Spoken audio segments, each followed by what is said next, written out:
as I sprinted down the dimly lit corridor. The sound of my pursuer's footsteps echoed off the cold stone walls.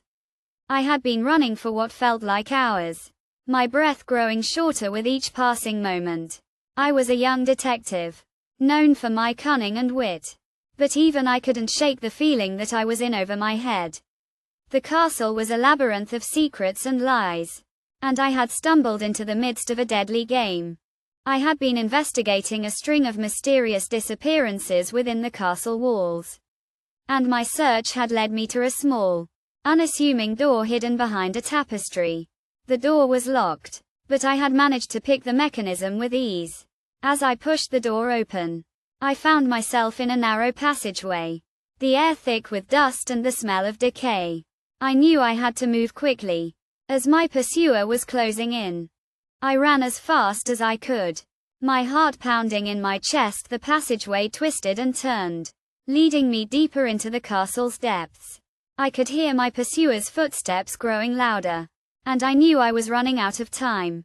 Suddenly, the passageway opened up into a large chamber, the ceiling lost in darkness. I skidded to a stop, my eyes scanning the room for any sign of escape.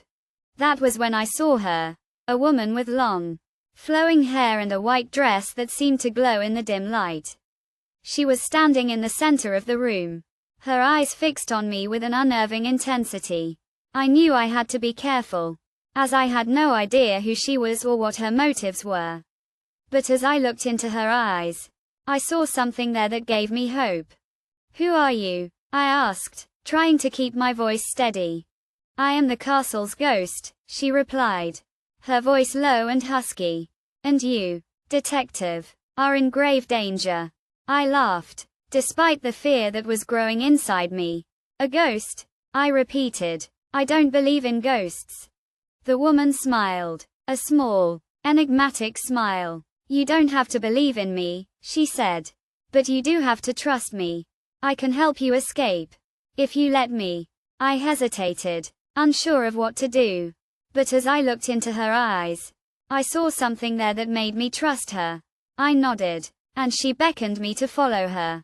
We ran across the room, the woman leading the way.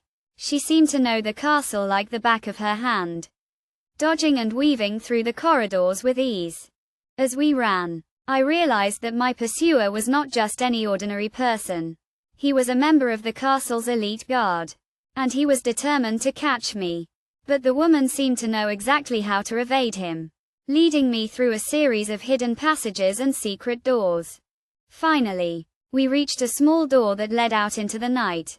The woman pushed it open, and I stumbled out into the cool, fresh air. I looked back, and saw my pursuer standing in the doorway, his face twisted with rage. The woman smiled, and reached out to touch my face. "You are safe now," she said. "But you must be careful.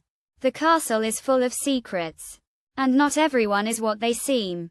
As I looked into her eyes, I realized that she was right.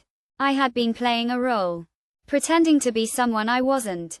But as I stood there, feeling the cool night air on my face, I knew that I had to be true to myself. I was a detective, and I would not be intimidated by the castle's secrets. I turned to the woman, and smiled. "Thank you," I said. "I owe you one." The woman smiled back, and vanished into thin air. I was left standing alone, feeling a sense of freedom that I had never felt before. I knew that I would never forget this night, and the mysterious woman who had saved my life. And as I walked away from the castle, I knew that I would always be true to myself, no matter what dangers lay ahead.